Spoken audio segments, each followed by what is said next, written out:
করছেন এবং আপনাদের আপনাদের দেখানোর চেষ্টা করছি যে আসলে যে হচ্ছে লক্ষ্মীবাজার অর্থাৎ পুরান ঢাকার যে লক্ষ্মীবাজারের যে সরদি কলেজের যে মেইন গেট, এই মেইন গেটের সামনে মূলত তারা অবস্থান নিয়েছেন এবং অবস্থান নিয়ে তাদের যে দাবি সেই দাবিগুলো কিন্তু তুলে ধরছেন দর্শক। এবং গত গতকাল গতকাল কিন্তু যে অধ্যাদেশ অর্থাৎ 7 কলেজকে কিন্তু একত্রিত করে কিন্তু বিশ্ববিদ্যালয় করার জন্য যে অধ্যাদেশ দেওয়া হয়েছিল, একটি অধ্যাদেশের যে একটি খসড়া কিন্তু প্রণয়ন করা হয়েছিল এবং এটি কিন্তু আপলোড করা হয়েছিল। এর পরবর্তীতে কিন্তু আসলে সরকারি যে শহীদ সোহরাওয়ার্দী কলেজ এই পরিবারের আজকে যে মানববন্ধন কর্মসূচি, এখানে উপস্থিত আছেন আমাদের মাননীয় অধ্যক্ষ মহোদয়, উপাধ্যক্ষ মহোদয়, সকল বিভাগের বিভাগীয় প্রধান এবং আমাদের সহকর্মী শিক্ষকবৃন্দ।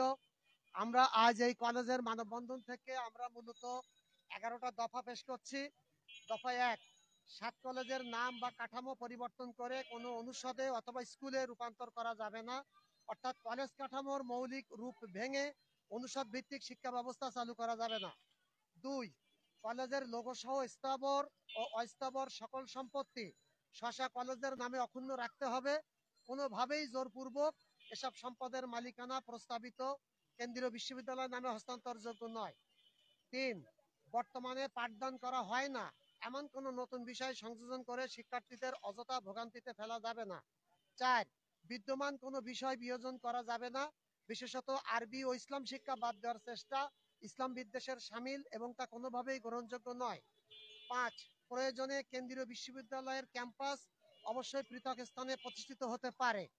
6, 7 কলেজকে পরীক্ষাগার বা গিনিপিগ বানিয়ে কোনো পরীক্ষামূলক বিশ্ববিদ্যালয় মডেল চাপিয়ে দেওয়া যাবে না। 7টি সরকারি কলেজকে কেন্দ্রীয় বিশ্ববিদ্যালয়ের অধীনে রাখা হলেও শিক্ষা মন্ত্রণালয়ের সরাসরি নিয়ন্ত্রণ বজায় রাখতে হবে এবং সকল পদে বিসিএস সাধারণ শিক্ষা ক্যাডার সদস্যদের নিয়োগ নিশ্চিত করতে হবে। 7, বিশ্ববিদ্যালয়ের অধ্যাদেশ সকল প্রশাসনিক পদ ও শিক্ষক হিসাবে শুধুমাত্র বিসিএস সাধারণ শিক্ষা ক্যাডারের সদস্যদের নাম স্পষ্ট ও এককভাবে উল্লেখ করতে হবে।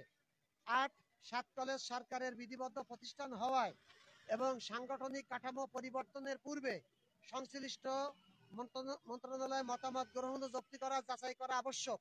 এজন্য প্রস্তাবিত খসড়া অধ্যাদেশ শিক্ষা মন্ত্রণালয়, বিসিএস সাধারণ শিক্ষা ক্যাডার, বিশ্ববিদ্যালয় শিক্ষক, আইন পেশাজীবী ও সুশীল সমাজের প্রতিনিধিদের সমন্বয়ে গঠিত একটি উচ্চ ক্ষমতা সম্পন্ন রিভিউ কমিটির মাধ্যমে পর্যালোচনা করতে হবে। 9, ঢাকা কলেজ সহ আনুষঙ্গিক কলেজে দীর্ঘদিন ধরে উচ্চ মাধ্যমিক স্তরে ঈর্ষণীয় সাফল্য অর্জন করে আসছে ফলাফলে, তাই উচ্চ মাধ্যমিক শিক্ষার্থীদের ন্যূনতম স্বার্থবিরোধী কোনো সিদ্ধান্ত গ্রহণযোগ্য হবে না। 10, 7 কলেজে ইতোমধ্যেই উচ্চশিক্ষার ব্যাপক সংকোচন করা হয়েছে, বিশেষত ইডেন মহিলা কলেজ ও বেগম বদরুন্নেসা কলেজ বহু বছর ধরে নারীদের জন্য নিরাপদ ও সাশ্রয়ী উচ্চশিক্ষার সুযোগ প্রদান করে আসছে। প্রস্তাবিত কাঠামোয় নারী শিক্ষার ব্যাপক সংকোচনের পরিকল্পনা স্পষ্ট, যা সম্পূর্ণ অযৌক্তিক।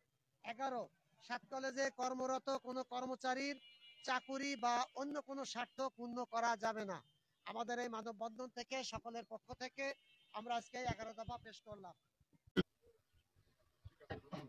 আহ, দর্শক, যেমনটি শুনছিলেন আসলে মূলত যে রাজধানীর যে ঐতিহ্যবাহী 7 কলেজের যে উচ্চশিক্ষা এবং নারী শিক্ষার যে সংকোচন, মূলত এই উচ্চশিক্ষা এবং নারী শিক্ষার সংকোচন সহ কলেজের যে স্বতন্ত্র কাঠামো এবং ঐতিহ্য বিলুপ্তির যে প্রচেষ্টা, এর বিরুদ্ধে কিন্তু তারা তাদের যে মানববন্ধন সেই মানববন্ধন কিন্তু করেছেন এবং তারা যেমনটি দাবি করেছেন যে এখানে কিন্তু যে 11 দফা দাবি, সেই 11 দফা দাবি কিন্তু তারা এই মুহূর্তে বললেন এবং তারা যেমনটা বললেন যে আসলে কোনো পরীক্ষামূলক ভাবে যে বিশ্ববিদ্যালয়, সেই বিশ্ববিদ্যালয় কিন্তু তারা চান না বলে জানিয়েছেন এবং শিক্ষকদের শিক্ষকদের মূলত এই দাবিগুলো